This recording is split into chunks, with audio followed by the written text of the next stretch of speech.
sangat luar biasa.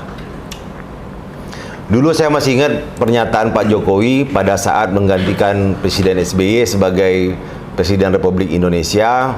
Beliau menyampaikan bahwa dan berkomitmen akan menekan pinjaman luar negeri selama pemerintahan Joko Widodo. Namun apa yang kita lihat? Pertumbuhan utang ini menjadi sangat luar biasa, dan ini memperlihatkan bahwa komitmen dan janji-janji yang disampaikan oleh Presiden Jokowi ini tidak satupun memperlihatkan hasil yang positif, terutama terhadap janji beliau yang akan menurunkan tingkat atau ketergantungan Indonesia kepada hutang luar negeri. Yang menjadi pertanyaan kita adalah adanya rencana pemerintah Indonesia yang dipimpin oleh Presiden Joko Widodo ini yang akan mengajukan pinjaman untuk tahun 2024 itu sebesar 648,1 triliun. Nah, ini pertanyaan kami terhadap Pak Jokowi adalah untuk apa pada saat di ujung-ujung masa pemerintahan periode kedua Presiden Joko Widodo ini mengajukan pinjaman yang sangat besar sekali. Kami mengetahui dari berita-berita yang ada di media massa atau di media online mengatakan bahwa ada jatuh tempo yang cukup besar yang harus dibayar oleh pemerintah Indonesia. Namun ini bukan berarti Presiden Jokowi ini bisa mengajukan pinjaman yang sangat besar, karena ini bisa diindikasikan bahwa Presiden Jokowi ini bukan meninggalkan legasi yang sesuai janji, yaitu menurunkan tingkat hutang atau jumlah hutang pemerintah Indonesia yang akan ditanggung oleh generasi muda nantinya sampai 20, 30 atau 50 tahun ke depan. Nah, ini malah Presiden Joko Widodo ini menambah hutang dalam jumlah besar. Padahal kalau kita lihat pada tahun 2023 jumlah hutang yang diajukan dari APBN yang untuk menjalankan program-program pemerintahan itu hanya sekitar 406,4 triliun. Nah, kondisi ini memperlihatkan bahwa ketidaksiapannya Presiden Jokowi dalam merealisasikan janji-janjinya. Kita bisa melihat bahwa ada beberapa hal yang sangat signifikan yang bisa diraih oleh pemerintahan Jokowi ini, yaitu infrastruktur yang masif di seluruh Indonesia. Tapi jangan salah, infrastruktur masif yang dibangun di seluruh Indonesia dari Sabang sampai Merauke ini meninggalkan beban hutang yang luar biasa besar. Jangankan hutang kepada kreditur baik dalam maupun luar negeri, hutang kepada rakyat yang tanahnya dibebaskan, tanahnya diambil dan mereka direlokasikan. Namun hingga saat ini ada dari beberapa proyek strategis nasional, terutama yang infrastruktur, itu belum diselesaikan oleh perusahaan-perusahaan BUMN karya yang menjalankan tugasnya melaksanakan pembangunan infrastruktur yang sudah dicanangkan oleh Presiden Jokowi. Nah, ini pertanyaan-pertanyaan seperti ini muncul terus kepada kami ke DPP NCW. Bagaimana penanganan kewajiban dari BUMN karya yang diperintahkan untuk membangun infrastruktur di seluruh Indonesia, namun meninggalkan duka yang mendalam kepada rakyat Indonesia. Kita kasih contoh aja, pembangunan jalan tol di Sumatera. Itu banyak sekali keluhan-keluhan dari masyarakat yang jalan tolnya udah hampir dioperasikan, malah ada yang sudah dioperasikan, tapi hutang kontraktor yang sebagian besar dilaksanakan oleh BUMN karya, yaitu Utama Karya, Waskita Karya, Jaya Karya, itu masih menyisakan hutang-hutang kepada rakyat. Nah, ini kan hal yang sangat janggal bagi kami di DPP NCW. Pemerintah pusat menambah jumlah hutang atau pinjaman luar negeri, menambah jumlah surat berharga negara yang dikeluarkan untuk bisa mendapatkan pembiayaan bagi proyek strategis nasional atau pembiayaan APBN lainnya. Tapi rakyat yang menjadi kolateral dalam hal ini. Nah, ini menjelang pesta demokrasi sudah tidak ada lagi perhatian Presiden Jokowi terhadap permasalahan-permasalahan yang terjadi. Presiden Jokowi ini lebih concern bagaimana suksesi anaknya. Jadi Presiden ini sekarang sudah tidak concern lagi terhadap permasalahan yang ada di masyarakat di bawah, masyarakat marginal yang selama ini membutuhkan kekuatan seorang presiden dalam menyelesaikan permasalahan-permasalahan yang terjadi, baik itu dengan penguasa-penguasa kecil di wilayah, baik itu dengan para kontraktor yang mengerjakan pekerjaan proyek strategis nasional, baik itu preman-preman yang mencari keuntungan dari carut-marut tidak adanya kejelasan hukum di wilayah Indonesia. Nah, hal ini sebenarnya memperlihatkan bahwa selama kurun waktu 6 bulan terakhir ini, pemerintahan Presiden Jokowi sudah tidak fokus lagi membangun, meningkatkan kesejahteraan masyarakat Indonesia. Nah, apakah ini yang diidam-idamkan oleh rakyat Indonesia? Memilih seorang presiden yang berasal dari wong cilik, yang dulunya itu selalu mengagung-agungkan bahwa suara rakyat adalah suara Tuhan, maka kita harus menjaga rakyat ini. Sehingga apa yang dititipkan oleh Tuhan kepada pemerintah Indonesia tetap bisa dijaga hingga akhir pemerintahan Presiden Jokowi di tahun 2024. Kontestasi pesta demokrasi tahun 2024 malah mencederai banyak hal. Konstitusi dicederai, tatanan demokrasi dilukai, hati nurani sudah tidak bekerja lagi oleh pada para pemimpin yang berebut kekuasaan.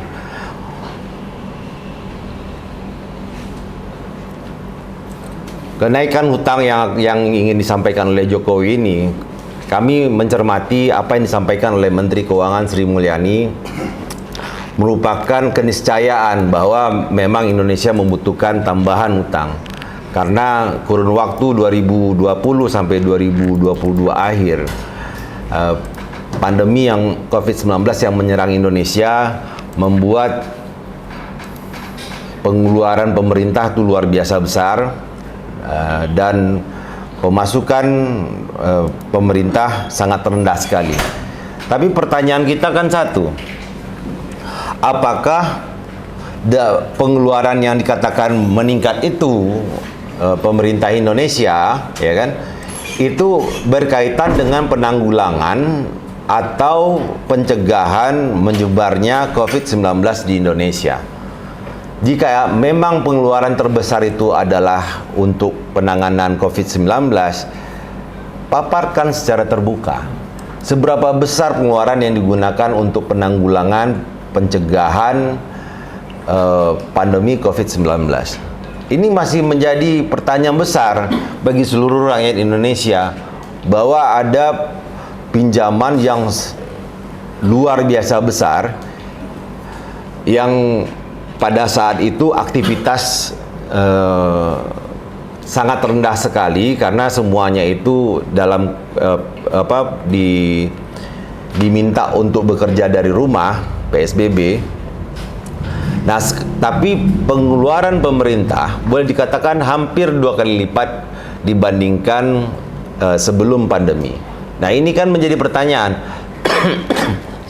seberapa besar sebenarnya uang yang dikeluarkan untuk penanganan COVID-19? Tapi hingga saat ini tidak ada data informasi yang terang benderang yang disampaikan oleh pemerintah Jokowi, dan ini membuat kami sebagai LSM anti rasuah yang awalnya mengatakan bahwa what happened in COVID stay in COVID, jadi bertanya-tanya, jika kondisi turbulensi yang sangat besar pada saat itu, yang dikatakan membutuhkan pinjaman yang luar negeri dan penerbitan surat berharga negara yang cukup besar, pasca dari COVID-19 dikatakan bahwa ekonomi kita membaik. Jika ekonomi kita membaik, kenapa harus mengajukan lagi pinjaman luar negeri yang lumayan besar, 648 triliun. Jadi janji-janji Presiden Jokowi yang selama ini pada saat menyampaikan orasinya untuk bisa menjadi presiden di 2014 itu hanya janji-janji belaka. Dan kami khawatirkan apa yang disampaikan oleh calon presiden, penerus yang dianggap sebagai penerus yang bisa melanjutkan program-program Jokowi, ini pun hanya akan janji-janji aja.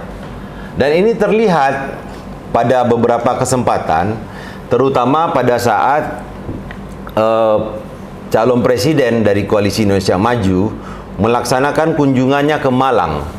Jadi di Malang itu ada pertanyaan yang disampaikan oleh salah satu pengurus pesantren kepada Prabowo Subianto yang menyampaikan bahwa apa yang bisa Bapak kasih ke kita? Apakah pancing atau ikannya? Kalau seandainya Bapak memberikan ikannya, bukan pancingnya, kami menolak. Nah, sebagai seorang negarawan yang dianggap sebagai pengganti atau penerus, calon penerus dari Presiden Jokowi, harusnya Prabowo Subianto menyampaikan segala sesuatu itu kepada rakyat ini. Haruslah dengan cara yang ngemong kepada masyarakat, bukan dengan bahasa-bahasa yang sangat arogan. Arogansinya Prabowo ini sangat terlihat pada saat menyampaikan, kami ini hanya berusaha membantu. Kalau tidak mau dibantu, ya sudah. Ini harus dipahami oleh seluruh rakyat Indonesia bahwa presiden itu atau calon presiden yang berjanji kepada rakyatnya, yang akan mengurus rakyatnya dari Sabang sampai Merauke 5 tahun ke depan, bukan kata-kata membantu yang dikeluarkan. Kepala negara, kepala pemerintahan wajib hukumnya mengurus seluruh rakyat Indonesia. Bukan bentuknya bantuan. Kewajiban dari presiden adalah mengurus rakyatnya, memberikan kesejahteraan, membuat keadilan sosial bagi seluruh rakyat Indonesia, membuat keadilan ekonomi bagi seluruh rakyat Indonesia. Jadi Pak Prabowo Subianto, Anda menjadi presiden itu bukan hanya untuk membantu, tapi Anda wajib memperhatikan seluruh rakyat Anda. Jadi walaupun sekarang ada perbedaan pendapat terkait dengan siapapun calon presidennya nanti yang akan terpilih, saya ingatkan juga kepada seluruh anak-anak bangsa yang akan berkontestasi tahun 2024, menjadi presiden itu bukan menawarkan bantuan kepada rakyat Indonesia, tapi memberikan program-program yang bisa meningkatkan kesejahteraan, bisa mewujudkan keadilan sosial, bisa mewujudkan keadilan terhadap ekonomi rakyat Indonesia. Camkan itu Pak Prabowo. Jadi kalau Anda tidak bersedia membantu rakyat yang tidak mau menerima ikan dari Anda, atau istilahnya bantuan makan siang gratis, bantuan peningkatan gizi, Anda tuh nggak pantas jadi presiden.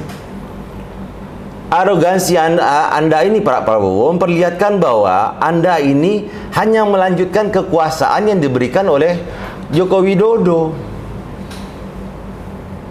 Jangan diambil competitive advantage yang Anda miliki karena Anda memiliki calon wakil presiden adalah anak dari Joko Widodo. Kami sebagai rakyat ini merasakan bahwa apa yang Anda sampaikan kepada pengurus pesantren di Malang itu bentuknya kesombongan Anda. Anda terlalu pede akan menang di tahun 2024. Permasalahan Anda Pak Prabowo sangat banyak sekali. Kemarin dalam satu diskusi di dalam satu grup WhatsApp, ada satu orang yang berusaha membela Anda, yang mengatakan bahwa pembelian pesawat Emirates 2000 11,8 triliun itu bentuknya memang hibah. Tapi kenapa ada biaya sebesar itu? Karena ada pembelian peralatan seperti cadangan mesin, peluru kendali, bla bla bla segala macam. Ini bentuk-bentuk pembenaran terhadap apa kesalahan yang Anda lakukan yang menyatakan bahwa pembelian pesawat itu tidak nyata adanya. Dan kalau kemarin dalam 7 atau 8 program yang Anda janjikan kepada rakyat Indonesia, salah satunya itu adalah pembuatan lumbung pangan daerah, lumbung pangan provinsi, lumbung pangan nasional. 3 tahun Anda diberikan kesempatan untuk menjalankan lumbung pangan nasional, 3 tahunnya Anda gagal. Sekarang Anda janjikan lagi program yang sama. Coba dijawab dulu pertanyaan kami dari DPP NCW. Kemana itu 6 triliun yang Anda belanjakan selama 3 tahun terakhir? Anda bertanggung jawab terhadap kerusakan lingkungan loh Pak. Hampir 2 juta hektar yang dikuasai untuk lumbung pangan nasional, Anda tidak bisa mempertanggungjawabkan hasilnya. Bahkan Anda berlindung dari pembelaan yang dilakukan oleh Presiden Jokowi bahwa lumbung pangan nasional ini wajar aja tidak berhasil pada tahun pertama, tahun kedua 25%, tahun ketiga sekian persen, baru mungkin akan berhasil itu tahun ke-6 atau tahun ke-7. Bancakan ini Pak.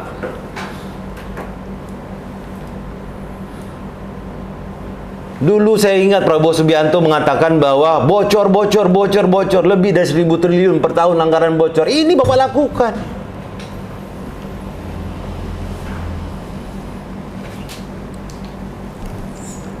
Ditambah lagi kemarin adiknya Anda Pak Prabowo, saya kenapa DPP NCW concern ini terhadap pencalonan Prabowo Subianto dengan Gibran, karena di dalam koalisi Indonesia Maju ini semuanya itu terduga korupsi berkumpul di situ. Mau dibawa kemana? Rakyat Indonesia ini tumpukan hutang, dugaan korupsi, gagal pelaksanaan program, arogansi, ketidakkuatan kompetensi yang dimiliki oleh calon wakil presiden Bapak meskipun anak presiden. Saya berharap Pak Prabowo Subianto bisa menjawab apa pertanyaan-pertanyaan kami ini.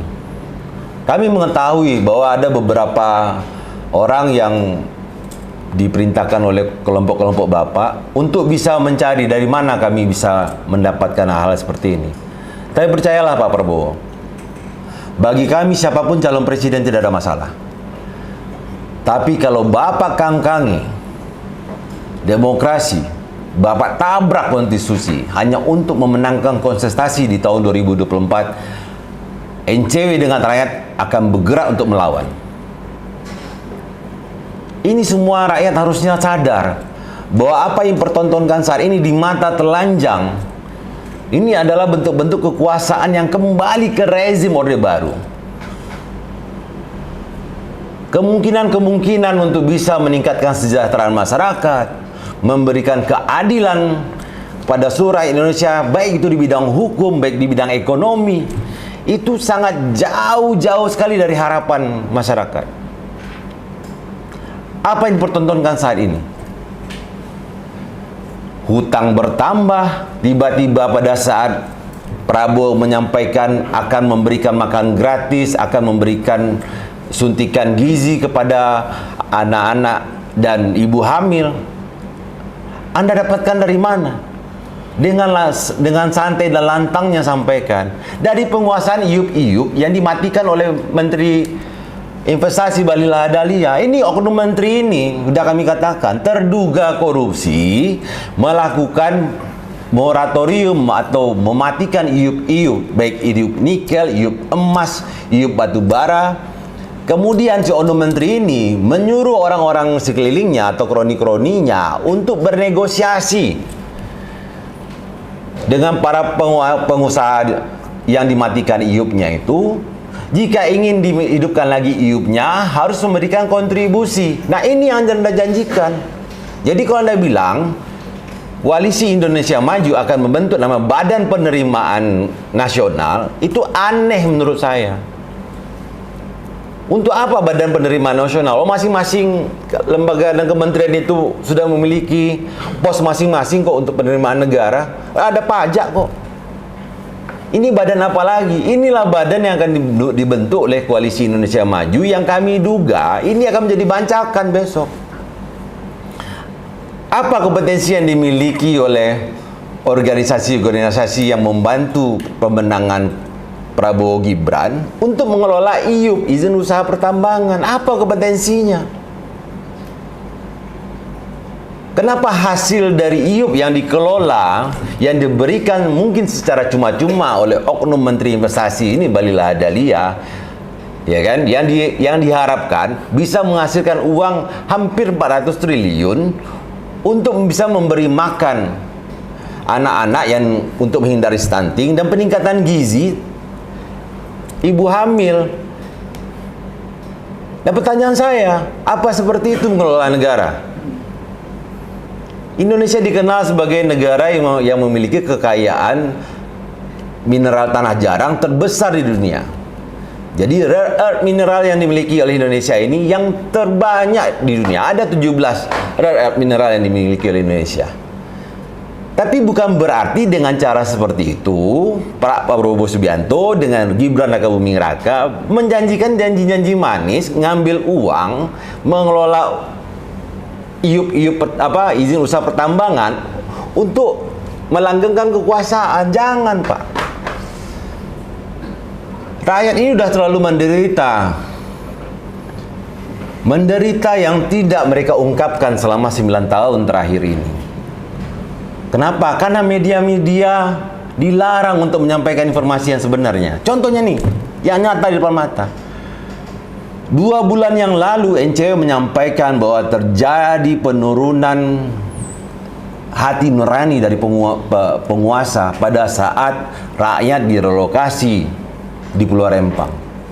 Pembangunan Rempang Eco City melanggar konstitusi, hak konstitusinya rakyat Indonesia untuk bisa hidup dan tinggal dengan nyaman dan aman di pulau yang mereka sudah huni lebih dari 100 tahun. Tapi coba lihat apa yang sekarang terjadi. Media yang memberitakan terkait dengan Pulau Rempang diboikot. Kawan-kawan pemirsa, kawan-kawan yang ada di seluruh Indonesia, kawan-kawan pergerakan, kawan-kawan mahasiswa, para tokoh bangsa boleh melihat mana berita terkait dengan Rempang Eco City yang mengemuka akhir-akhir ini? Tidak ada. Apa ini yang dijanjikan seorang Joko Widodo pada saat ingin menjadi presiden tahun 2014? Ini saya kasih tanda kutip nih. Bahwa keinginan Joko Widodo untuk menjadi presiden tahun 2014 dan ingin melanjutkannya di tahun 2019. Jadi kata-kata yang mengatakan rakyat memanggil Joko Widodo untuk menjadi presiden, saya nyatakan tidak benar. Tapi dasar inilah yang membuat Joko Widodo merasa bahwa rakyat memang meminta Joko Widodo ini menjadi presiden Republik Indonesia. Dan partai-partai yang pada saat itu percaya ada omongan seperti itu. Kenapa? Karena profilnya Joko Widodo pada saat itu benar-benar sosok yang baik, yang memperlihatkan bahwa keinginannya untuk merubah Indonesia ini menjadi negara yang lebih baik, negara yang bisa bersaing di kancah internasional. Tapi apa yang kita dapatkan?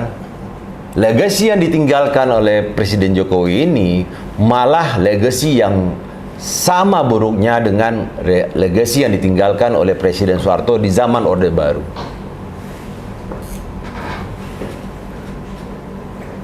Penindakan korupsi sangat rendah sekali. Kalau seandainya Presiden Jokowi hanya bersandar kepada survei yang mengatakan kepuasan rakyat Indonesia terhadap pemerintahan Joko Widodo ada di 80%, Pak Presiden salah besar, Pak. Kenapa saya katakan salah besar? Bahwa survei-survei yang dilakukan ini tergantung permintaan. Kenapa saya sangat kuat sekali menyampaikan ini? Dugaan saya sangat kuat sekali menyampaikan ini. Begitu seorang Yunarto, pemilik perusahaan yang melakukan survei atau studi terkait dengan kepuasan terkait dengan election sekarang diancam karena sudah tidak sejalan lagi dengan pemerintahnya Presiden Joko Widodo, hanya karena menyampaikan fakta yang sebenarnya. Nah, ini kan terlihat bahwa survei-survei yang dilakukan selama ini yang mengatakan bahwa 80% rakyat Indonesia itu menyukai Joko Widodo sebagai Presiden Republik Indonesia. Contohnya salah satu, dulu saya ingat sekali bahwa, benar nggak Bung Ardi ya, bahwa saudara Yunarto ini adalah salah satu dari sekian banyak perusahaan poll tracking atau perusahaan survei yang mendukung Joko Widodo selama 2 periode ini. Namun begitu disampaikan kenyataannya sebenarnya bahwa pada saat ingin melanggengkan kekuasaan melalui 3 periode, kemudian saudara Yunarto ini menolak untuk mewujudkan apa yang diinginkan oleh Presiden Jokowi, dan itu dia sampaikan secara terbuka karena itu kenyataan. Bahkan kalau dari berita yang kami baca di media segala macam, termasuk di Twitternya Yunarto, bahkan ada konspirasi atau konstelasi yang dibuat untuk membuat Jokowi ini bisa menjadi cawapresnya Prabowo Subianto. Ini sudah gila ini negeri. Demokrasi macam apa ini? Hanya untuk melanggengkan kekuasaan dengan dasar bahwa jika seandainya bukan Jokowi atau suksesor yang dipilih oleh Jokowi menjalankan pemerintahan Republik Indonesia ini, maka program-program Jokowi ini tidak akan jalan. Ayolah rakyat Indonesia, ayolah para pemuda, para mahasiswa, para kawan-kawan pergerakan pro demokrasi, para tokoh bangsa, buka hatinya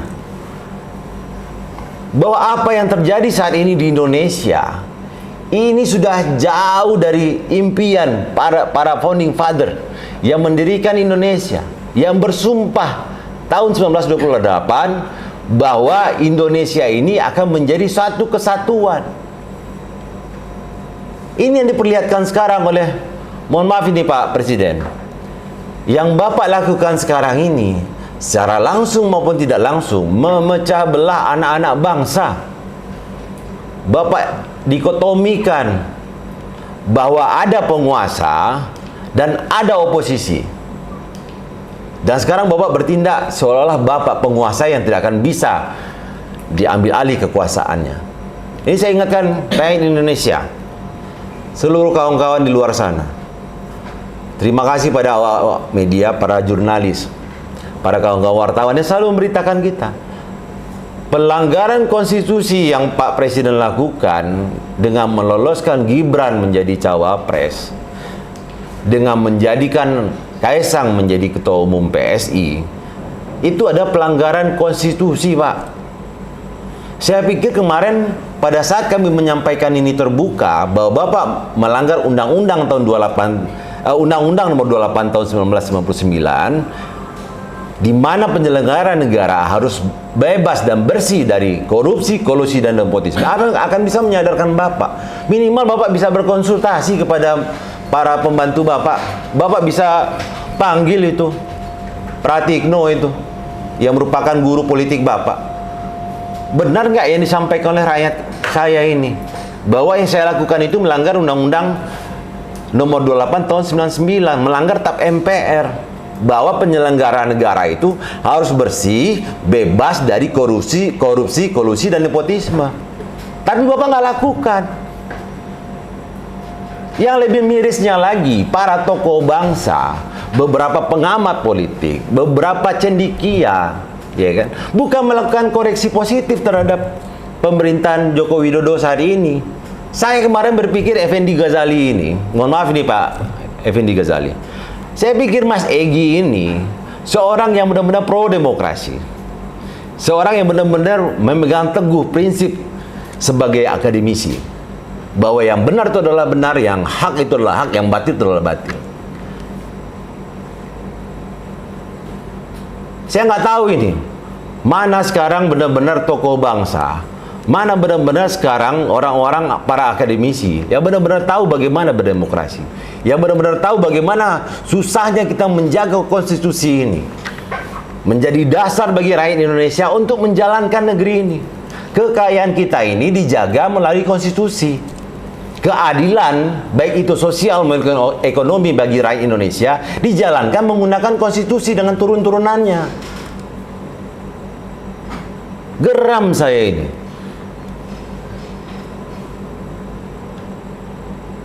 Semuanya dikebiri, konstitusi dikebiri, hukum dikebiri, keamanan terhadap rakyat berorasi dikebiri, kenyamanan rakyat untuk menyampaikan opini dikebiri. Bahkan lebih dahsyatnya, kebebasan rakyat untuk bisa mengelola ekonomi sendiri di wilayah mereka juga dikebiri. Apa contohnya? Pelaksanaan lumbung pangan nasional itu meruntuhkan ekonomi rakyat. Di mana lumbung pangan nasional itu dilakukan?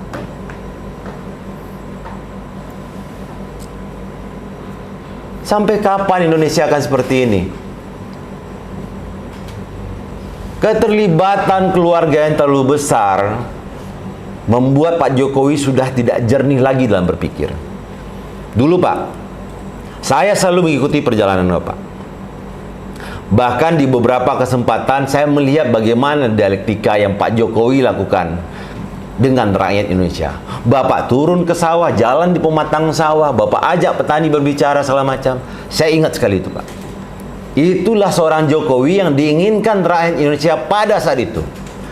Tapi yang Bapak lakukan sekarang Pak, membuat apa yang Bapak bangun selama 9 tahun terakhir rontok seketika. Saya tidak mau kami di BPNCW ini mencampur adukan antara tupoksi kami melakukan pencegahan, berusaha untuk membantu penindakan, membantu mitra-mitra kami untuk melakukan pemberantasan terhadap korupsi, kolusi, dan nepotisme. Kami campur adukan dengan politik. Tidak. Tapi kami ini juga para pemikir yang ada di sini, Pak. Kami ini juga para researcher. Kami ini adalah para aktivis.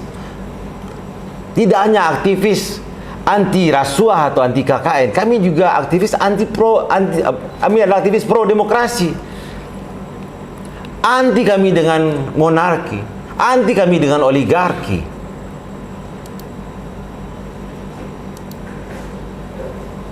Ini membuat kami akhirnya berbicara lebih lantang, lebih kuat.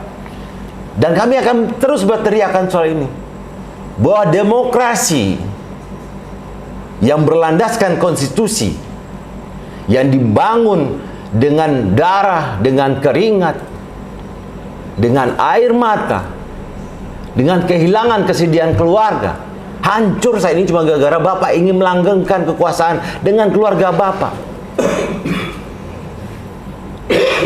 Kekuasaan yang berlebihan yang didorong oleh oligarki penguasa, pemilik modal yang ingin kekuasaan ini terus berlanjut, ini harus segera dihentikan Pak Jokowi. Jika Pak Jokowi bilang keadaan Indonesia pada sini ada biasa-biasa saja pada saat Bapak berada di luar negeri, Bapak melakukan nggak hanya kebohongan publik Pak, kebohongan di dunia internasional. Kami para aktivis tidak takut Pak, jika Bapak akan merepresi kami, jika Bapak akan mengintimidasi kami, karena jejak digital ini meninggalkan segala sesuatunya. Tapi yang harus Bapak ingat adalah Indonesia ini akan tetap berdiri, ada ataupun tidak ada Pak Jokowi. Jadi jangan Bapak bilang jika seandainya tidak ada Pak Jokowi maka Indonesia tidak akan bisa berjalan, bahwa proyek strategis nasional yang Bapak canangkan tidak akan diteruskan. Salah Pak. Dari tahun ke tahun pergantian kepemimpinan Republik ini, presiden-presiden ini pasti memikirkan mana program yang baik yang akan diteruskan, mana program yang sebaiknya tidak diteruskan. Bukan berarti seandainya bukan Prabowo Subianto sama Gibran Raka Buming Raka yang bukan menjadi presiden dan wakil presiden nantinya, program Bapak yang selama ini ada di Nawacita itu tidak akan dijalankan. Tidak, Pak. Bapak jangan underestimate. Rakyat Indonesia ini pintar-pintar, Pak. Presiden dan wakil presiden itu hanya kami dolat sebagai pemimpin kami. Jika mau berbicara ini Pak, kami rakyat Indonesia, jika boleh kepemimpinan ini egaliter ini, kita hanya milih ketua kelas, dan ketua kelas itu adalah Pak Jokowi. Bukan berarti kalau nggak ada Pak Jokowi atau suksesor Bapak seterusnya, Indonesia ini nggak akan jalan, Pak. Bangunlah para pemuda, bangunlah para penggerak pro demokrasi, para mahasiswa, para tokoh bangsa. Apa yang terjadi di Indonesia saat ini pembungkaman demokrasi, pembegalan konstitusi, penghancuran nilai-nilai norma-norma yang dibentuk oleh para founding father, para proklamator kita, para perjuang NKRI yang mati berdarah meninggalkan duka yang sangat dalam bagi keluarganya. Sekarang semua tersayat-sayat. Semuanya teriris-iris, hanya bisa mengatakan sedih, kami menangis, kami ini. Tidak ada hal konkret yang nyata. Bagaimana demokrasi ini tetap diperjuangkan. Bagaimana konstitusi merupakan landasan tertinggi bernegara. Menjalankan semua apa yang diprogramkan oleh pemerintah. Itu musnah saat ini. Kebangkitan Indonesia tidak akan terjadi jika norma-norma bagaimana menjalankan konstitusi dengan sebagaimana mestinya, bagaimana menjalankan demokrasi dengan nilai-nilai yang diberikan oleh leluhur-leluhur kita zaman dahulu, kerajaan-kerajaan yang akhirnya bersepakat, bersepaham ada NKRI. Nah sekarang ini musnah sekarang. Kekayaan Indonesia yang seharusnya diperuntukkan bagi keadilan sosial, keadilan ekonomi bagi seluruh rakyat Indonesia dikuasai oleh sebagian kelompok saja. Salah satunya oknum itu, Menteri Investasi itu Bahlil Lahadalia. Jangan dijadikan kekayaan Indonesia melalui EU izin usaha pertama menjadi bancakan, jangan. Ingat tuh Bahlil. Tidak ada larangan bagi pemerintah untuk memberikan izin usaha pertambangan ke badan usaha organisasi misalnya. Kalau memang memiliki kompetensi silakan. Tapi jangan seolah-olah kekuasaan yang dimiliki saat ini untuk melanggengkannya digunakanlah kekayaan yang seharusnya dinikmati oleh seluruh rakyat Indonesia hanya dinikmati oleh sebagian atau sekelompok orang. Hanya demi konsentrasi politik tahun 2024. Jangan Pak Prabowo. Semua orang mengatakan Anda pejuang, Anda patriotik, Anda heroik. Tapi apa yang Anda lakukan saat ini? Anda mencabik-cabik semua pernyataan yang positif terhadap Anda.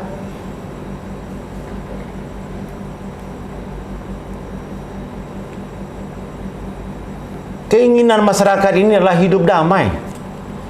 Keinginan rakyat Indonesia ini adalah bisa sejahtera, bisa mendapatkan pendidikan dengan pembayaran yang murah kalau bisa gratis, bisa mendapatkan jaminan kesehatan yang murah kalau bisa gratis, bisa merasa aman keluar dari rumah, tidak takut dengan preman, tidak takut dengan begal, tidak takut dengan rampok keluar rumah. Itu aja, nggak lebih dari itu. Bagaimana menjaga semua itu? Dengan nilai-nilai dan norma-norma yang dibentuk pada saat pemerintahan ini berdiri tahun 1945. Kita berjuang demokrasi ini tetap jalan, tetap langgeng di Indonesia dengan mengorbankan banyak hal.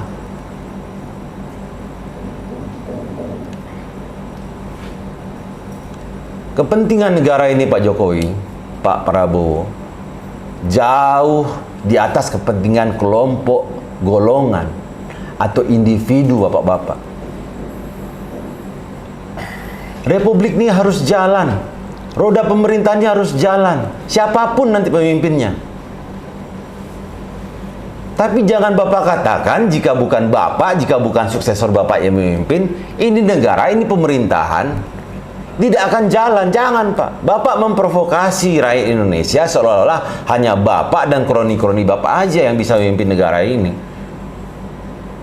Kami dinilai sebagai melakukan ini dianggap hate speech, perlawanan terhadap pemerintah. Bukan. Kami melakukan perlawanan terhadap oligarki. Kami melakukan perlawanan terhadap kelompok-kelompok yang berusaha mengkooptasi Republik Indonesia ini menjadi hanya kekayaan buat kelompok dan organisasi mereka sendiri aja.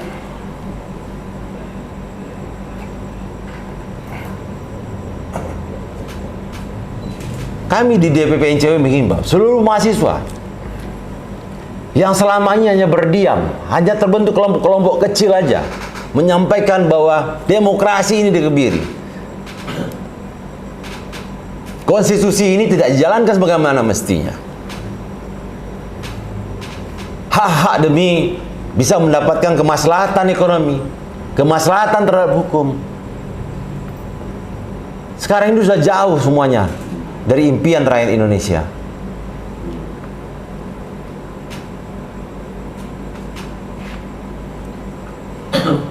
Jika seandainya Pak Prabowo, Mas Gibran Rakabuming Raka, dan juga Pak Jokowi tetap menjanjikan bahwa nantinya akan menggunakan iup-iup yang sudah dimatikan oleh oknum Menteri Investasi ini sebagai dasar untuk membiayai besok makan gratis, peningkatan gizi gratis, artinya Bapak Joko Widodo, Pak Prabowo Subianto, dan Mas Gibran Rakabuming Raka merampok Indonesia ini. Dan ini tindakan korupsi yang jelas-jelas di depan mata dilakukan.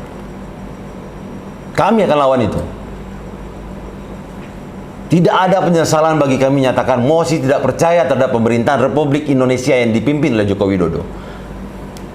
Secara terang-terang dan jelas di depan mata disampaikan oleh Prabowo Subianto bahwa pembiayaan itu dari iup-iup, izin usaha pertambangan yang dibagi-bagikan nanti. Hasil pengelolaan itu masuk ke badan penerimaan negara. Ini aneh ini. Ini jelas-jelas ini dikontrol oleh para pengusaha atau penguasa pemilik modal. Ini lebih mengerikan dibandingkan zaman Orde Baru. Dan saya yakinkan jika itu terjadi, kemiskinan pasti akan meningkat. Kejahatan kriminal pasti akan meningkat. Perpecahan antara rakyat, baik itu vertikal ataupun horizontal, pasti akan meningkat luar biasa. Kami ingatkan pada seluruh tokoh bangsa. Kami ingatkan pada seluruh kawan-kawan pergerakan pro-demokrasi, para cendikia, para pengamat politik, para akademisi, para mahasiswa dan masyarakat seluruh rakyat Indonesia. Segera hentikan cara berpikir yang selama ini disampaikan oleh Pak Jokowi dan korni-korninya bahwa dinasti politik itu adalah hal yang biasa. Tidak. Walaupun undang-undang yang mengatur tentang dinasti oligarki, Undang-Undang Nomor 8 Tahun 2015 sudah dicabut oleh MK, tapi tetap ada norma-norma dan etika dalam berpolitik.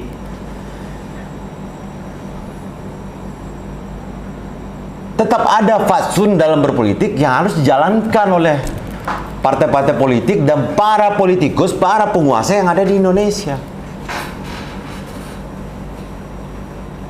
Saya sangat pahami Bung Hardi, Bung Yeriko dengan kawan-kawan di sini, bahwa tidak semua orang akan sama pemikiran dengan kita. Tapi kami berusaha di DPP NCW ini meluruskan lagi bagaimana cara berpikir kita sebagai anak bangsa, bahwa demokrasi yang dituntun oleh konstitusi bisa berjalan sebagaimana mestinya, sehingga kita bisa take off di 2045 menjadi negara emas yang memiliki kekuatan ekonomi, kekuatan teknologi, kekuatan manusia yang bisa menjadi pemimpin di dunia ini.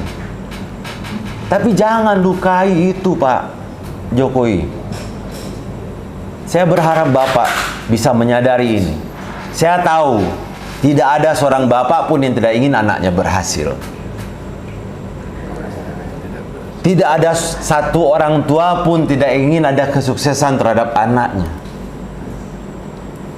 Tapi kesuksesan yang sekarang Bapak dorong, yang Ibu Iriana dorong terhadap Mas Gibran saat ini, kesuksesan yang bisa menghancurkan nilai-nilai demokrasi, kesuksesan yang bisa memecah belah anak bangsa cuman karena intuisi, karena mimpi-mimpi yang harus diwujudkan nanti.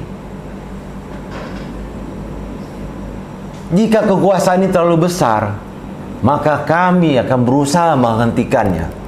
Karena power tentu korup, absolutely power, absolutely korup. Turunkan Pak sedikit Pak, keinginan Bapak ingin berkuasa. Dan kami berharap ini adalah bagian terpenting bagi rakyat Indonesia bisa mengetahui bahwa dan sadar kembali, gunakanlah kewarasan, gunakanlah nalar, gunakan hati nurani, bahwa apa yang terjadi saat ini sudah tidak sesuai dengan apa yang dicita-citakan dulu pendiri negeri ini. Saya dengan kawan-kawan di NCW mungkin hanya bagian terkecil, mungkin hanya bagaikan pasir di laut, buih-buih yang ada di atas ombak, tidak ada nilainya bagi kawan-kawan di luar sana. Tapi kami berusaha menyampaikan ini dengan hati yang sangat tulus, hati yang sangat suci, dengan keinginan bahwa negeri ini jangan nanti akan terpecah-pecah dan akhirnya mati.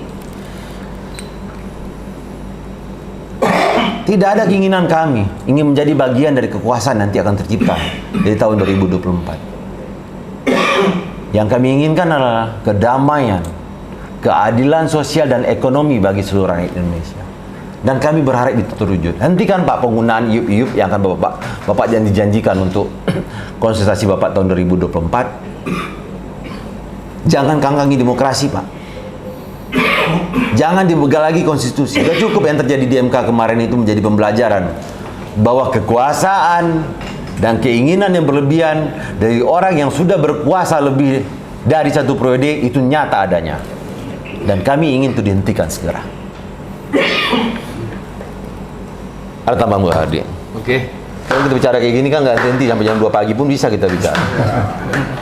Ya, kawan-kawan media serta pemirsa yang di media sosial sedang menonton. Tadi pernyataan Ketum DPP NCW daging semua ya, dan agak keras karena memang penguasa hari ini sudah hilang rasa malunya. Jadi mempertontonkan dengan cengengesan di depan publik seolah-olah negara ini sedang baik-baik saja. Padahal kita tahu civil society yang hari ini diam itu seperti bara api gitu. Marah tapi tidak menemukan saluran yang tepat menjadi gelombang kemarahan yang lebih besar gitu. Jadi itu yang disampaikan oleh Ketum DPP NCW. Nanti kita ada sesi tanya jawab. Mungkin ada tambahan dari Bung Jericho? Ya. Ada, silakan. Bung Alfred. Atau Alfred dulu? Ya, Jericho. Terima kasih kepada Ketum dan Wakil Ketua Umum Bang Andi Pasutrisna dan Bang Ardi telah memaparkan secara gamblang dan secara holistik ya terkait dengan problem atau dinamika yang terjadi di Indonesia, baik itu dari perspektif politik, hukum, ekonomi, dan keamanan dalam negeri serta luar negeri. Lagi-lagi dari kami DPP NCW menyampaikan bahwa kemanusiaan di atas dari segala-galanya. Dan kami mengutuk keras tindakan-tindakan yang dialamatkan kepada rakyat yang tidak sesuai dengan amanat dari konstitusi, yang tidak sesuai dengan amanat dari Undang-Undang 1945. Jokowi hari ini menunjukkan kebiadabannya kepada seluruh rakyat Indonesia yang pada periode pertama tahun 2014 bahwa seluruh masyarakat Indonesia sangat mencintai Pak Jokowi. Namun lagi-lagi Jokowi terpilih di periode kedua di tahun 2019 masih saja kecintaan rakyat Indonesia terhadap Pak Jokowi ini masih selalu meningkat. Akan tetapi pada awal 2020 Jokowi menunjukkan dari berbagai kebijakan, menunjukkan para pembantu-pembantunya dengan cara sangat telanjang. Yang pertama, mengorkestrasi seluruh instrumen negara untuk mendukung program-program yang sangat bajingan, program-program yang sangat biadab, yang tidak berpihak kepada rakyat Indonesia. Kalau tahun 1998 rejim otoriter Soeharto memimpin 32 tahun sangat diktator. Pada tahun 2014 sampai dengan tahun 2022-2023 Jokowi menunjukkan kuasanya. Jokowi mempertontonkan kebiadabannya dengan cara memenjarakan rakyat Indonesia. Kalau dulu Soeharto menangkap, membunuh, menghilangkan nyawa, tapi sekarang Jokowi ini menunjukkan kebiadabannya dengan cara memenjarakan rakyat Indonesia yang ingin menyuarakan aspirasi melalui pasal-pasal karet dengan ujaran kebencian, tuduhan pemitnahan, tuduhan mengganggu ketertiban umum melalui Undang-Undang Nomor 28 Tahun 2011 tentang Undang-Undang ITE. Belum sampai di situ, publik dikejutkan lagi dengan kuasa relasi tentang kolusi dan nepotisme yang berselancar mulus di Mahkamah Konstitusi. Mana supremasi hukum dari 9 nawacita Jokowi tahun 2019 dan tahun 2014? Mana para aktivis yang lantang suara mengatakan bahwa prinsip-prinsip demokrasi harus selalu kita tegakkan, harus selalu kita kedepankan? Lalu para senior-senior berkoalisi dengan penjahat, berkoalisi dengan pelanggar HAM, berkoalisi dengan penghilangan nyawa. Apa yang kalian tunjukkan hari ini? Kebodohan apa yang sedang kalian perhara? Rakyat kian menangis. Apakah demokrasi ini seolah-olah kalian ciptakan hanya untuk kalian, kepentingan kalian? Sebaiknya Pak Prabowo dengan Bung Gibran, dengan para koalisi Indonesia Maju, dengan tegas saya katakan, kurung niatmu untuk maju. Kemarahan rakyat adalah kemarahan seluruh rakyat Indonesia. Kami dengan tegas mengatakan bahwa National Corruption Watch mengutuk keras tindakan-tindakan represi yang dialamatkan kepada rakyat Indonesia. Pemusik tidak percaya kami lantang menyuarakan itu, bahwa politik ataupun kontestasi 2024 nanti akan lebih demokratis, akan lebih baik tanpa adanya Joko Widodo, tanpa adanya pasangan calon presiden nomor urut 2. Karena pemeliharaan kebodohan yang dialamatkan kepada rakyat Indonesia kian tumbuh subur. Lalu Ibu Iriana Joko Widodo sebagai RI 00. Ngeri kali. RI 00 ini dicatat nih. Ada RI 1. Sebelum RI 1 ada RI 00. Kenapa di Solo itu Ibu Iriana selalu aktif di sana? Menjumpai para relawan-relawan, menjumpai para adik ipar, saudara kandung. Ini apa yang sedang engkau tunjukkan, Bu? Sampai-sampai Pak D, Pak Lurah ini duduk ataupun tidur di sofa. Ini kuasamu lebih dari RI 1, Bu. Itulah Indonesia. Luar biasa engkau. Ya.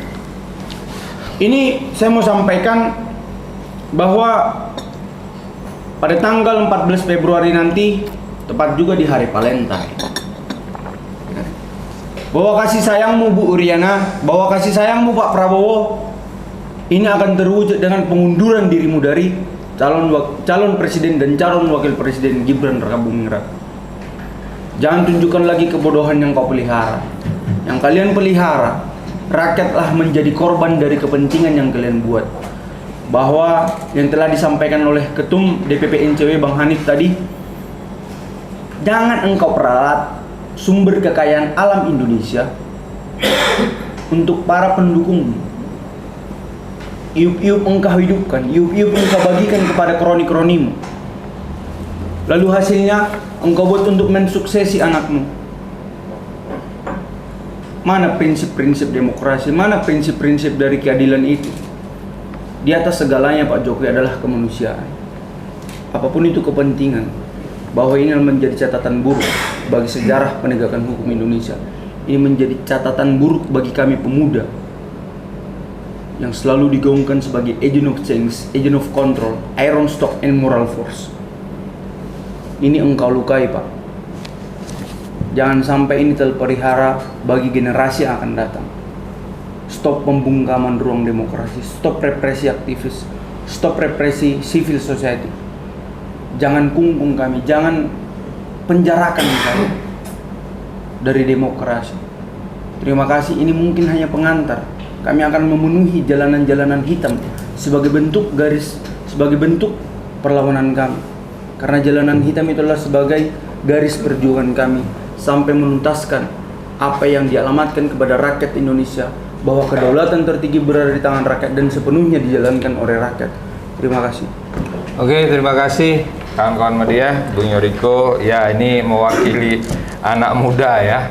Jadi ini perlu juga diketahui ya oleh para pemirsa maupun adik-adik mahasiswa di luar sana. Ini bukan soal kontestasi Pilpres, ini perlu kita luruskan. Ini soal masa depan kalian dan masyarakat secara umum terhadap apa ya, ya pemerkosaan konstitusi lah ya. Ini jadi pembelajaran yang buruk bagi generasi muda. Oleh karena itu kepada kawan-kawan media yang ingin bertanya, kami persilakan. Apa dulu? Abang? Iya Bang. Langsung ya. Iya, silakan Bang. Langsung. Ya. Ini kilas balik. Ya. Saya kan sering ikut preskon oposisi. Ya. Itulah kenapa Ya. undang-undang Omnibus Law, Ya. undang-undang Minerba, undang-undang kesehatan Diluncurkan. itu diluncurkan dan didemo. Ya. Dan itu terjadi pada saat Corona. Iya. Kan jadi satu pertanyaan. Ya. Dan Puan Maharani itu Ya. dengan tidak melibatkan yang katanya tripartit Ya. disahkan. Ya. Mungkin kalau menurut oposisi memandang Omnibus Law itu diciptakan untuk mempekerjakan dari asing, Ya. Cina. Ya. Begitu juga Undang-Undang Minerba. Ya. Ya, katanya sih udah diprotes dari aktivis Ya. pertambangan dan pengusaha. Ya. Tambang ini protes karena ada sesuatu dalam suatu lumbungnya, dalam arti mereka mendapatkan hasil mineral ini dikumpulkan Ya. berapa persen, Ya. ini yang diprotes. Ya. Dan saya pernah ikut respon juga, Ya. mereka tidak setuju. Ya. Ini buat apa dananya? Ya, Kalau betul. kata aktivis pasti ada sesuatu. Ya. Makanya tadi saya baru dengar juga itu ada iup itu ditimbulkan lagi. Ya. Apakah ini pengaruh dari Undang-Undang Minerba? Makanya para aktivis ya sebelum Prabowo menjadi calon presiden semua bergabung, termasuk Ya. aktivis 98. Ya. Itu menolak agar Undang-Undang Minerba ini dihapuskan. Itu yang pertama. Yang kedua, tadi saya berpikir terkait dengan utang yang tadi pertama jadi 7.000. Ya. Ya, itu saya pikir itu mungkin utang-utang ini dipakai buat untuk keselamatan rakyat Indonesia menghadapi corona. Ya. Itu mungkin kesehatannya ditanggung, Ya. ya kan, dan lain sebagainya. Ya. Tetapi kan sangat disayangkan. Ya. Itulah yang menjadi dilema bagi rakyat. Kenapa Ya. banyak difokuskan ke IKN? Ya.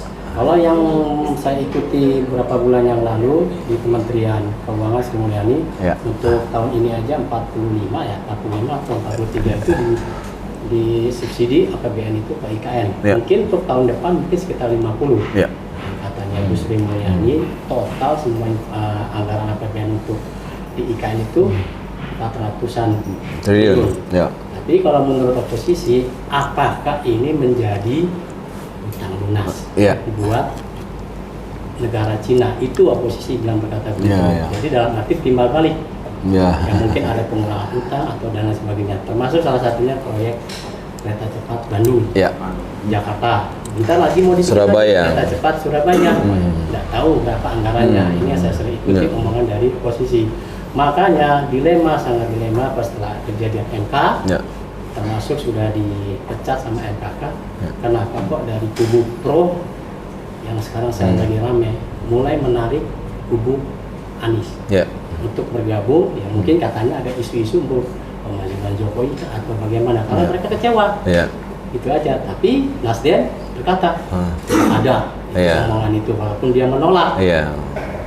Kita berbicara masalah Puan Maharani. Ya, Iya. mungkin dari kubu Pak Anies ini sudah berapa kali demo Ya. dipenjarakan, tadi yang dibilang Iya. Pak Sekjen. Yang kita tahu Sri Bintang Pamungkas termasuk Jumur, Iya. yang bisa ikut datang, Iya. mereka demo sekalipun, yaitu masalah Omnibus Law sampai grup WhatsApp-nya Iya. itu diintel. Iya. Dalam arti ada menjelekan pemerintah di penjara. Iya. Nah sekarang ini kan Bu Maharani kan kelatakan bersama Bu Mega, Iya. mereka panik. Kalau nanti suatu saat Pak Prabowo ini dan anaknya menjadi presiden, apa yang terjadi dengan nasib mereka? Iya. Apakah mereka nanti ada rencana kerja sama Anies? Apa nanti mereka akan gabung kalau misalnya Anies masuk ke putaran kedua? Iya. Kita tidak tahu. Iya. Nah, itu yang saya maksud. Iya, iya. Jadi pertanyaannya apa, Bang? Nah, pertanyaan saya, apakah undang-undang Minerba ini mempengaruhi Pak Ketum? Oh, itu aja. Itu dulu. Jadi kalau dilihat dari Undang-Undang Minerba yang perubahan Undang-Undang Minerba kemarin tidak terlihat secara eksplisit bahwa iup-iup yang memang tidak dilakukan kelola yang baik itu dimatikan. Secara prinsip itu hal-hal yang normatif, bahwa jika memang izin usaha pertambangan itu tidak dikelola dengan baik atau tidak dilanjutkan dari eksplorasi menjadi eksploitasi, bahkan untuk jumlah luasan tertentu, jika seandainya mereka tidak menjalankan hilirisasi, maka izin mereka akan dicabut. Nah, kalau dikaitkan dengan apakah ini menjadi dasar mereka bisa mengumpulkan pundi-pundi untuk cita-cita mereka merorkestrasi kontestasi politik tahun 2024, saya melihat tanpa perubahan undang-undang itu pun yang namanya oligarki pasti akan bekerja dengan kekuasaannya sendiri. Jadi undang-undang ini hanya media, hanya jalan buat mereka bahwa ada keleluasaan bagi pemerintah untuk mematikan iup dan bisa menghidupkan lagi dengan cara lelang. Lelang ini kan ada berbagai macam cara. Lelang yang terbuka atau lelang yang hanya diikuti oleh beberapa pengusaha dalam kelompok terbatas. Nah, kalau dilihat apakah proses Omnibus Law atau Ciptaker ini, kemudian perubahan undang-undang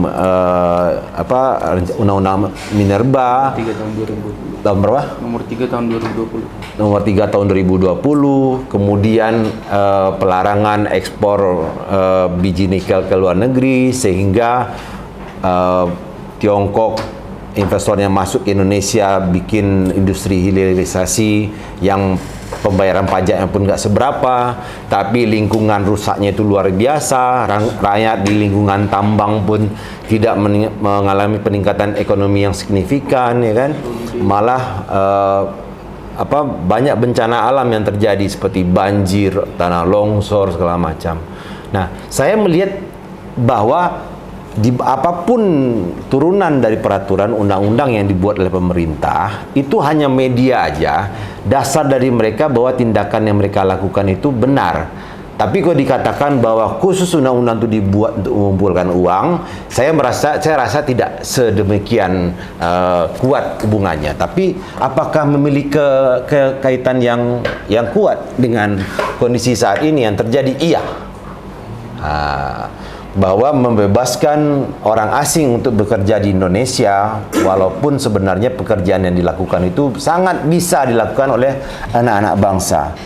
Nah, ini mencermati itu, saya kembali lagi pernah menyoroti pada saat rapat lah sekitar 2 tahun yang lalu di di salah satu restoran itu di Senayan, saya katakan bahwa apa yang dilakukan saat ini jangan nanti, iya 2 tahun yang lalu, tahun 2020 kalau nggak salah, masih COVID itu. Jangan sampai nanti seandainya terjadi kekisruhan politik, saya bilang kan, orang akan memperlihat ini adalah upaya-upaya pemerintah untuk menggalang dana suksesi, saya bilang. Karena terlihat sekali bahwa memberikan karpet merah kepada beberapa investor untuk industri yang bisa mengumpulkan pundi-pundi dalam jumlah besar. Hilirisasi itu mengumpulkan uang dalam jumlah besar dalam waktu singkat itu sangat bisa. Nah, apa yang perlu diketahui oleh rakyat Indonesia, bahwa pemberian tax holiday 10 sampai 15 tahun kepada hilirisasi mineral terutama nikel itu suatu kesalahan yang luar biasa. Karena berdasarkan laporan pada saat rapat dengan pendapat dengan pemilik smelter, bahwa mereka bisa break even point itu tidak sampai 3 tahun. Investasi yang mereka lakukan membangun hilirisasi, membangun smelter di Sulawesi Tengah, Sulawesi Tenggara, sama di Maluku, itu tidak sampai 3 tahun mereka break even point. Artinya dalam 3 tahun seluruh modal yang mereka keluarkan sudah kembali. Nah sekarang, apakah tidak ada kajian, tidak adakah upaya dari pemerintah pemberian tax holiday atau pembebasan pajak atau keringanan pajak yang awalnya dibikin di 10 sampai 15 tahun untuk bisa direview ulang. Kalau emang mereka sudah kembali modal, ya mereka harus bayar pajak dong. Taruhlah dibilang kembali modalnya dalam 3 tahun. Taruhlah untuk bisa mereka gain atau untung, ya kasih lagi 3 tahun. Sehingga bisa mereka mendapat keuntungan 100% dari modal yang ditanamkan. Tapi kalau seandainya dikasih 10 sampai 15 tahun keringanan pajak, pembebasan pajak, ini kan namanya pembodohan terhadap rakyat Indonesia. Masyarakat lingkar tambang dimanapun tambang di seluruh Indonesia tidak ada yang kaya. Boleh dicek, mau tambang batu bara, mau tambang emas, tambang nikel, tambang tembaga, tambang platina, mangan, tidak ada satupun masyarakat lingkar tambang yang merasakan nikmatnya ekonomi di industri pertambangan. Ayo kita sama-sama, di mana ini yang keekonomian itu meningkat? Mungkin kalau dikatakan ada, salah satunya di Kalsel, memang salah satu pengusaha itulah yang bisa meningkatkan kesejahteraan keekonomian masyarakat di sekitar lingkungannya. Tapi yang lain nggak ada. Penguasaan tambang yang dimiliki oleh asing melalui perpanjangan tangan perusahaan-perusahaan korporasi di Indonesia, tidak ada peningkatan ekonomi yang signifikan. Dan ini legasi yang ditinggalkan oleh Pak Jokowi. Cuman bagi kami, kesalahan-kesalahan yang sudah terjadi ini harus diperbaiki ke depannya. Tidak bisa dimaafkan begitu saja. Jangan rakyat Indonesia maafkan sesuatu yang terjadi yang benar-benar mengusik. Apa yang terjadi saat ini mengusik hati nurani, mengusik jiwa, mengusik pikiran kita setiap hari. Besok mau makan apa? Besok mau bekerja di mana? Besok aman gak keluar dari rumah?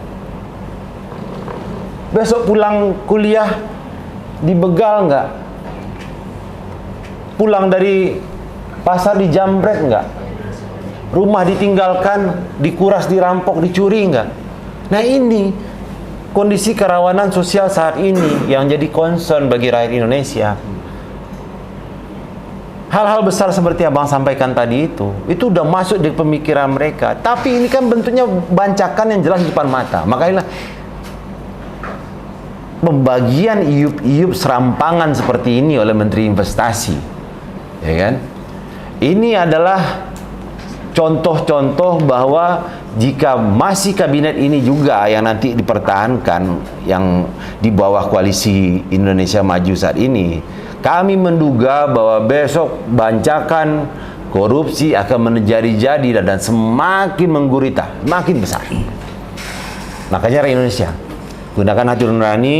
Kami tidak dalam porsi mempengaruhi jalan pikiran kawan-kawan rakyat Indonesia memilih siapapun. Cuman kami menghimbau bahwa jika memang calon pemimpin ini belum menyelesaikan permasalahan dugaan-dugaan korupsi, permasalahan-permasalahan terkait dengan pelanggaran konstitusi dan menyelesaikannya dengan secara baik, jangan dipilih pemimpin itu. Kami tidak dalam porsi meminta kawan-kawan, semua pemirsa, semua kawan-kawan elemen pergerakan untuk memilih satu atau dua dari calon-calon, enggak. Pilihlah pemimpin yang tidak tersangkut permasalahan korupsi, pilihlah pemimpin yang tidak tersangkut permasalahan pelanggaran konstitusi, pelanggaran hak asasi, pelanggaran nilai-nilai dan norma-norma demokrasi. Itu adalah pilihan terbaik buat masyarakat Indonesia. Cintanya Ibu Pertiwi adalah kecintaan terhadap berjalannya demokrasi di negeri Indonesia ini. Oke. Pertanyaan yang kedua. Yuk. Nah, yang ujung ya, KPK dulu, KPK. Christian putar-putar dari koran KPK Ketua. Ya, Bang Christian. Jadi tadi menyoroti IUP, ya betul menyinggung Menteri Bahlil.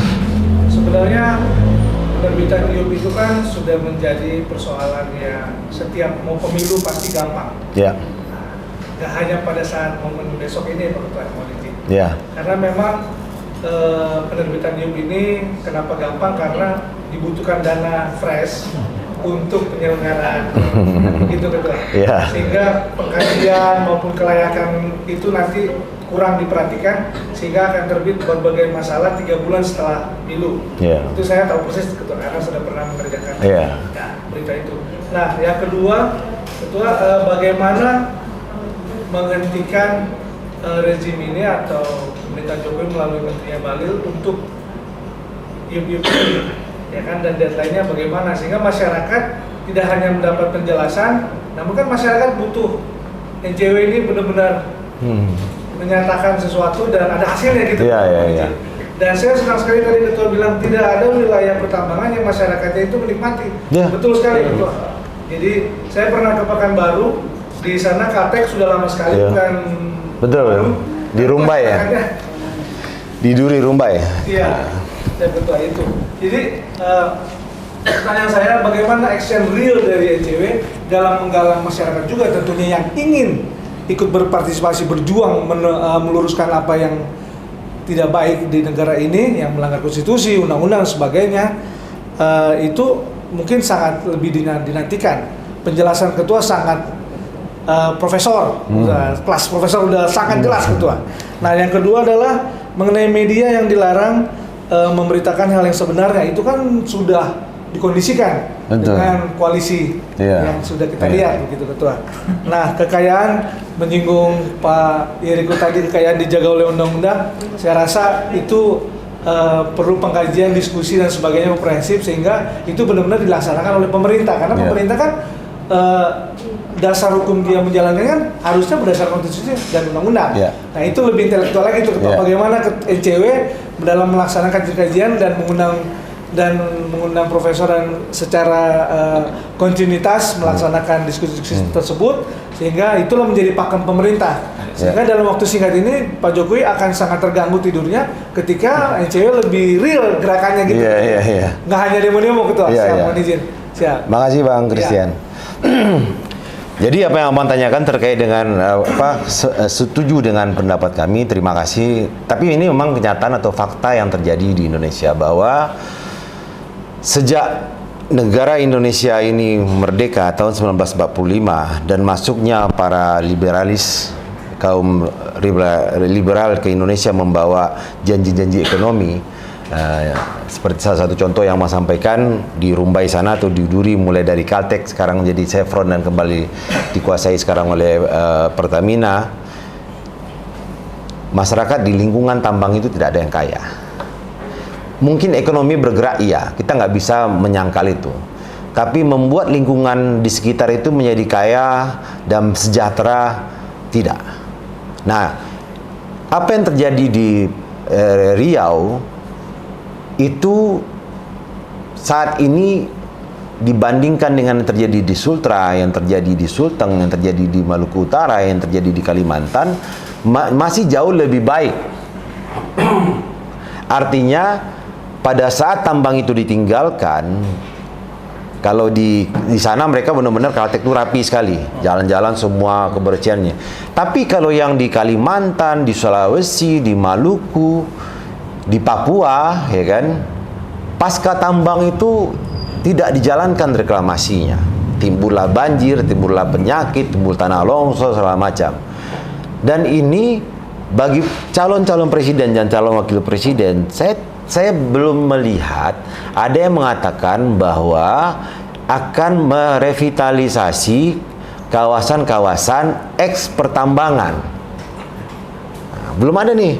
Yang saya lihat tuh bahwa kondisi yang terjadi yang saat ini, lingkungan yang rusak di Kalimantan, eks tambang batu bara, lingkungan yang rusak di Sumatera Utara, eks tambang emas yang diduga juga salah satunya itu menantu dari Presiden Jokowi, ya kan, diduga di sana juga melakukan penambangan ilegal emas, dan itu rusak sekarang.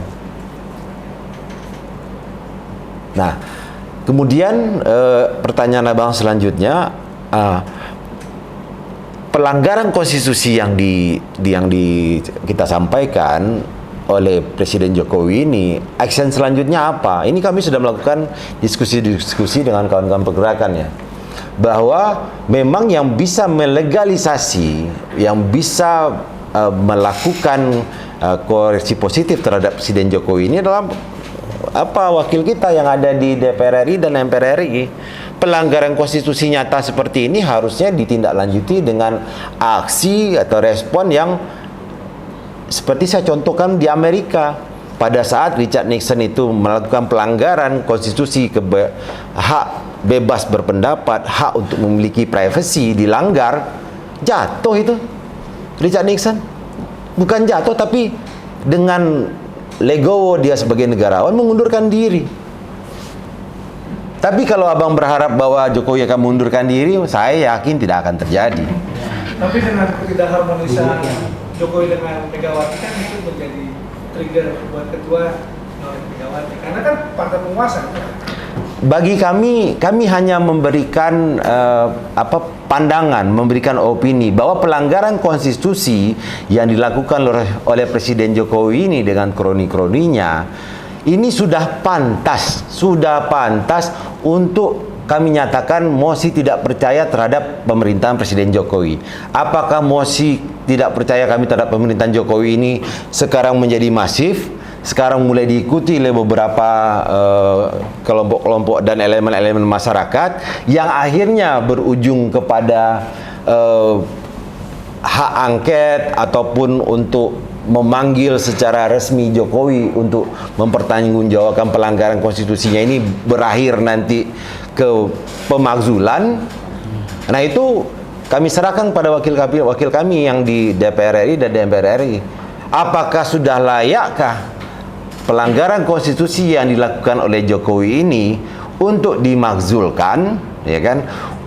Atau diberikan teguran keras sehingga keterlibatan Presiden Jokowi untuk kontestasi tahun 2024 bisa menarik diri. Nah, ya kan pilihannya cuma nih, menarik diri. Kalau kami mengusulkan kepada anak-anak negeri yang dijadikan perwakilan suara rakyat di DPR RI dan DPR RI, coba nilai dengan hati nurani dan ketulusan berpikiran, dengan hati yang jernih, dengan pemikiran bahwa demokrasi ini adalah dasar kita menjalankan roda pemerintahan, roda negara ini untuk bisa bertarung di kancah internasional. Sudah pantaskah untuk dilanjutkan kepada tingkat yang agak lebih tinggi, memberikan koreksi positif dengan tegas, teguran yang pantas kepada Presiden Jokowi, dengan tidak ikut cawe-cawe atau terlibat langsung maupun tidak langsung pada kontestasi 2024, atau jika dipandang sudah cukup pelanggaran konstitusi yang dilakukan ini, ya kami serahkan kepada wakil kami di DPR RI dan DPR RI untuk menindaklanjutinya dengan tindakan yang lebih keras, tegas dan terukur. Kemarin Bagi Agustus kemarin kita melakukan ini sama Dewan Ketahanan Nasional. Oh, iya. Langsung ke Presiden. Jadi kami pernah diminta karena lantangnya kami berbicara terkait dengan pelanggaran konstitusi, terkait dengan hukum, kami diminta oleh Dewan Ketahanan Nasional untuk memberikan saran dan masukan kepada Presiden. Dan itu sudah kita lakukan pada Agustus ya. 22 Agustus 22 Agustus tahun 2023 ini kami sudah memberikan ke Dewan Ketahanan Nasional ya pada saat itu ya. Yang diketuai langsung sama Jokowi. Yang diketuai langsung oleh Jokowi. Apa yang sebaiknya dilakukan, apa sebaiknya jangan dilakukan. Biar ada deteksi dini, pencegahan ini terhadap kerawanan sosial, kerawanan terhadap keamanan di negeri ini. Tapi ternyata tidak dilakukan juga. Jadi kami ini seperti seolah-olah hanya diajak diskusi, ya kan? Diminta opini kami, membantu pemerintah untuk bisa memperbaiki kondisi yang terjadi di yang real di rakyat Indonesia, tapi ternyata enggak juga ya, Bu Eriko ya. Jadi kami hanya diajak berkumpul, didengarkan, tapi tidak dijalankan dengan sebagaimana mestinya. Gitu Bang. Oke. Dan mengenai media yang dikondisikan, sebenarnya masih ada beberapa media yang konsisten sewarna jalan dengan ECW. Iya. Siap, makasih. Saya terima kasih kepada para media, kawan-kawan media, kawan-kawan jurnalis, kawan-kawan wartawan, kawan-kawan di pergerakan pemberitaan yang masih concern terhadap betapa pentingnya demokrasi di Indonesia ini dijaga, betapa pentingnya etika-etika dan norma-norma dalam berpolitik, dalam berorganisasi, dalam berdemokrasi di Indonesia, yang masih mau menyuarakan ini. Memang tidak semua media. Saya hanya melihat ada beberapa media yang militan, yang benar-benar pemberian informasi ini sebagai hak-hak dari pers untuk menyampaikan informasi sebagai bentuk edukasi, sebagai bentuk keterbukaan informasi kepada seluruh rakyat Indonesia, ini masih dijalankan. Kami memberikan apresiasi yang luar biasa kepada media-media dan kawan-kawan jurnalis, kawan-kawan wartawan, awak media yang tidak bosan-bosannya menyampaikan secara lugas dan tegas apa yang NCW sampaikan selama ini. Dan tanpa kawan-kawan, mungkin apa yang saya sampaikan ini hanya jadi pepesan kosong belaka jadinya, karena tidak akan ada juga yang bisa membaca atau melanjutkan berita-berita ini. Ada pertanyaan lain dari? Oh, siapa Bang? Ya. Rasanya nggak cukup kita dalam tanda petik menggugat Iya. Pak Lurah tanpa menyebut opung. Oh iya. Ini soalnya opung ini kan baru ini mengeluarkan statement yang buat kita jadi kaget juga kan. Jadi jangan gampang menjudge orang pengkhianat. Jadi seolah-olah apa yang kita persoalkan itu kita ini semacam ecek-ecek atau kena hate speech atau bagaimana kan gitu kan. Karena kita lihat ini sudah nggak rasional lagi pola berpikir opung kita ini. Mentang-mentang karena beliau menteri, dan terus apa yang kita persoalkan itu seolah-olah digampangkan, jangan gampang judge kan. Padahal apa yang kita persoalkan itu kan objektif dan itu ya katakanlah demokratis gitu. Ini tanggapan dari itu aja. Saya sebenarnya gini, yang disampaikan oleh Opung Luhut Binsar Panjaitan ini normatif aja. Karena kalau dibilang jangan gampang menyatakan orang sebagai pengkhianat. Emang Jokowi bukan pengkhianat. Karena pengkhianat itu adalah memberikan data informasi Indonesia, diberikanlah kepada agen asing di luar negeri sana. Menjadi kelemahan bagi Indonesia untuk melanjutkan program-programnya yang bisa meningkatkan teknologi, kompetensi segala macam, itu pengkhianatan terhadap negara. Yang dilakukan oleh Jokowi ini adalah pembegalan konstitusi, bukan pengkhianatan. Kalau dia berkhianat, jadi pengkhianatan itu jika dia melakukan sesuatu yang bisa membahayakan negeri ini, bisa membahayakan bangsa ini, bisa membahayakan rakyat dari Sabang sampai Merauke karena dia memberikan informasi kepada pihak-pihak tertentu yang berlawanan dengan prinsip-prinsip yang dimiliki oleh konstitusi kita, itu pengkhianatan. Ya, dia ngomong kayak gitu normatif. Saya bukan hal yang sangat sensitif. Yang sampaikan LBP itu hal normatif. Jangan gampang menyampaikan orang menjadi pengkhianat. Memang Jokowi tidak mengkhianati konstitusi, tapi dia begal konstitusi. Kalau dia pengkhianatan, konstitusi kita ini diramu sedemikian rupa disampaikan ke pihak asing. Begini caranya supaya konstitusi ini bisa diredam.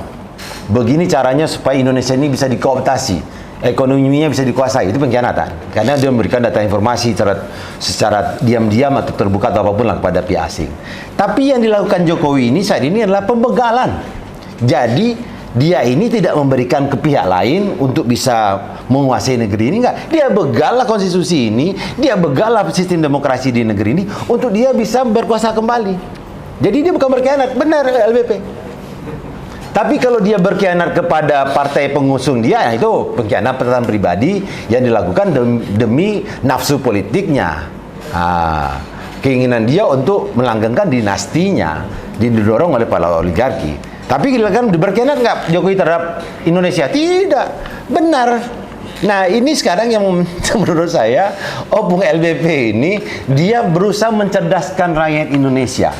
Ucapan-ucapan beliau seperti ini mengingatkan rakyat Indonesia jangan gampang menyampaikan orang pengkhianat, padahal dia ini hanya pembegal, ya kan? Dia ini hanya penjahat demokrasi, tapi bukan dia mengkhianati Republik Indonesia, mengkhianati rakyat Indonesia untuk dijual lah kedaulatannya ini ke asing. Jadi bukan pengkhianatan.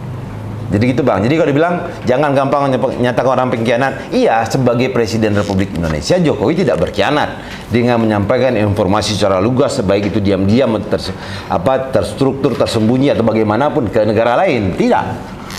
Karena dia sebagai kepala negara. Pengkhianatan kepala negara yang bisa dijatuhkan sebagai hukuman berat itu adalah pengkhianatan dengan berkooptasi dengan pihak asing negara lain untuk menguasai Indonesia. Dan ini sekarang belum ada buktinya bahwa pengkhianatan yang dilakukan Jokowi ini melibatkan pihak asing yang terbukti dengan nyata yang dianggap pengkhianatan sebagai kepala negara terhadap konstitusi. Tapi kalau dikatakan dia membegal konstitusi,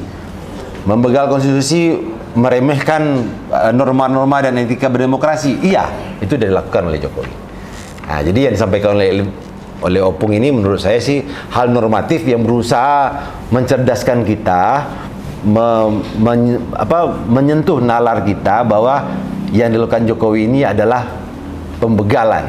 Yang dilakukan Jokowi ini adalah penelantaran etika dan norma demokrasi. Gitu Bang. Oke, ada lagi? Bang? Ya lagi ya. Saya mau nanya tentang RI aja. Kira-kira dengan kelototannya Pak Jokowi untuk memajukan anaknya, apakah pandangan NCW, karena kan sejauh ini kan setiap pergantian presiden kan ini utang naik terus. Maka dengan memajukan anaknya ini, bisakah dari penguasa ini? Nah, biar kedengeran nih Pak. Dari penguasa ini, termasuk si anaknya ini, bisa mengurangi utang atau bagaimana? Karena kan infrastruktur ini kan sudah dijaga lah ya kan, dari infrastruktur yang sudah diprogram sama Pak Jokowi, ya sama Pak Jokowi.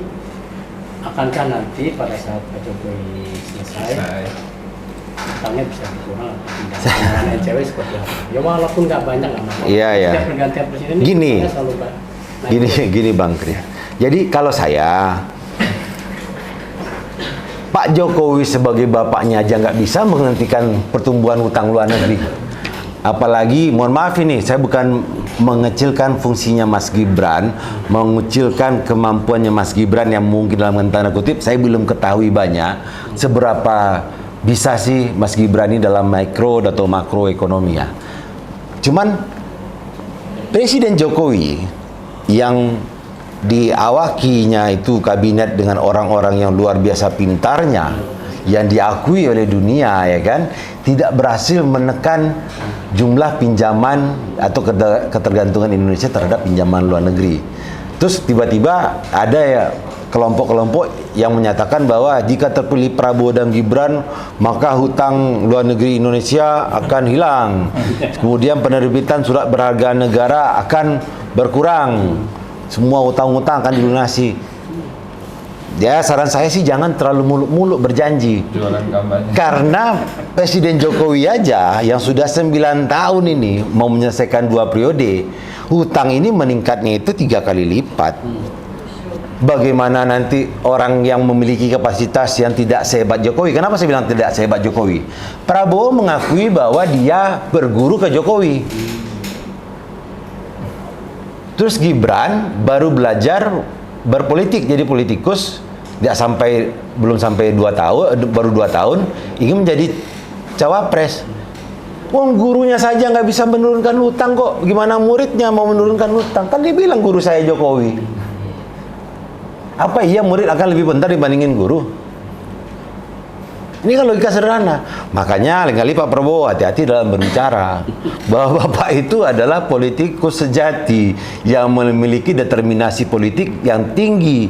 Bapak itu nomor 2 loh. Nomor 2 atau nomor 3 dia? Nomor 2 loh setelah PDIP. Tiba-tiba Bapak bilang Bapak belajar ke Jokowi.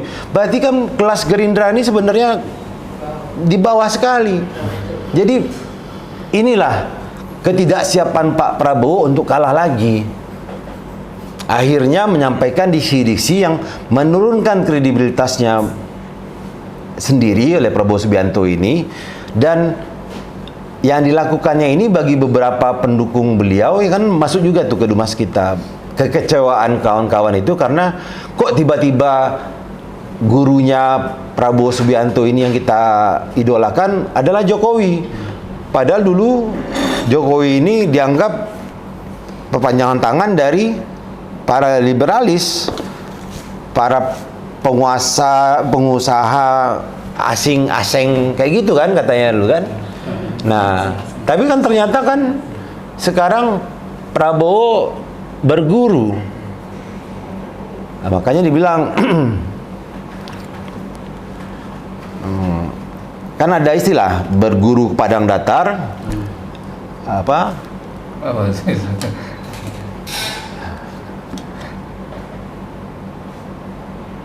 itu lupa saya. Jadi pokoknya berguru ke padang ajar bagikan bunga kembang tak jadi. Jadi kalau seandainya kita itu memang mau mengambil sesuatu itu hal-hal yang baik, ya kan, jangan terlalu mengkultuskan orang. Kalau sekarang kan Prabowo Subianto ini kan seperti mengkultuskan Jokowi ini seperti dewa, ya kan, seperti maha guru, bahwa ilmunya sangat tinggi dan ilmu yang saya pelajari dengan Pak Jokowi ini akan saya implementasikan nanti tahun 2024-2029. Nah ini kan yang harus disampaikan. Nah ini nih Bung Yeriko tahu aja. Kata pepatah nih, berburu ke padang datar dapat rusa belang kaki. Berguru ke palang ajar bagaikan bunga kembang tak jadi. Artinya kalau belajar, kalau memang Pak Prabowo ini masih proses belajar, kan ini masih proses belajar ini, ya mungkin Pak Prabowo bisa belajar lebih dalam lagi untuk konsentrasi berikutnya, termasuk Mas Gibran itu loh. Karena kalau seorang ketua umum partai besar, partai Gerindra ini masih belajar mengelola negara, berarti kan beliau belum siap. Harusnya yang memimpin negara ini adalah begawan politik, ya kan, yang telah gelasnya ini hampir penuh. Kalau bilang penuh nanti dia nggak mau terima opini, terima saran dari ini kan, advice dari masyarakat kan, yang gelasnya hampir penuh, sehingga pada saat dia goyang sedikit gelasnya ini akan tumpahlah ilmunya itu di sekitarnya. Nah inilah begawan politik. Artinya dia berbicara menjadi patron bagi orang. Dia berjanji seperti air bagi orang di gurun Sahara sana, ya kan? Nah, tapi kalau dia bilang dia masih belajar, berarti kan gelasnya itu masih setengah isinya. Nah, siapa yang mau ngisi berikutnya biar dia bisa menumpahkan cipratan-cipratan ilmu, cipratan kesejahteraan bagi rakyat Indonesia? Berarti kan dia ya begitulah. Ya kan, kalau maju harus penuh sedikit, maksudnya penuh gelas tapi jangan penuh sekali, biar masih bisa menyerap aspirasi rakyat. Nah, gimana Pak? Ya. Pak Sekjen, Ya. saya mau menanyakan masalah kalau Prabowo dan Gibran nanti tidak mau mundur, langkah apa yang akan diambil NCW? Terima kasih. Oke, Terima kasih. Pertanyaannya ini Kalau ditanya langkah ambil cewek, sekjen nggak boleh jawab. Iyalah. Sekjen nggak boleh jawab. kan secara pribadi saya nggak bisa jawab. Ya. Tapi secara DPP NCW ini kan karena kita kan kolektif kolegial, artinya kita harus memutuskan itu secara kolektif. Nah, kita harus juga mendengar dari kawan-kawan DPW, DPD yang ada di seluruh Indonesia. Tapi ketika itu pun tidak bisa mundur, tidak bisa mundur bahwa NCW tetap menjalankan yang sebagaimana yang telah kita sepakati dari DPD dan DPW serta diputuskan oleh DPP. Kita tetap mengawal apapun itu yang berbicara. Kita akan bergerak lah. Kita sikat terus, kita bergerak. Jangan bergerak. Kita akan bergerak dengan elemen-elemen masyarakat lainnya, elemen-elemen pro demokrasi. Kita akan ikut nimbrung dengan kawan-kawan mahasiswa, berkolaborasi ya kan. Bahkan jika perlu waktu, pikiran, tenaga dan semua sumber daya yang kita miliki akan kita tumpahkan untuk perjuangan yang harus dikobarkan ini. Gerak dan lawan ini intinya. Itu Bung Adi ya. Oke, cukup Bu ya. Ya, terima kasih. Ya, rekan sekalian ya, terima kasih atas kehadirannya. Semoga ini menjadi nilai-nilai perjuangan bagi kita untuk hidup berdemokrasi sebagaimana rel konstitusi yang sudah diputuskan di amanah reformasi. Saran kami jaga kesehatan, waspada, alerta bahwa perjuangan selalu akan memakan korban. Dan saya berharap tidak ada satupun dari kita di ruangan ini akan menjadi korban dari perjuangan yang besar ini. Amin ya rabbal alamin. Oke, terima kasih. Kita akhiri. Assalamualaikum warahmatullahi wabarakatuh. Waalaikumsalam warahmatullahi wabarakatuh. Jangan lupa coblos nomor 4 aja. Coblos nomor 4 aja. Ayo.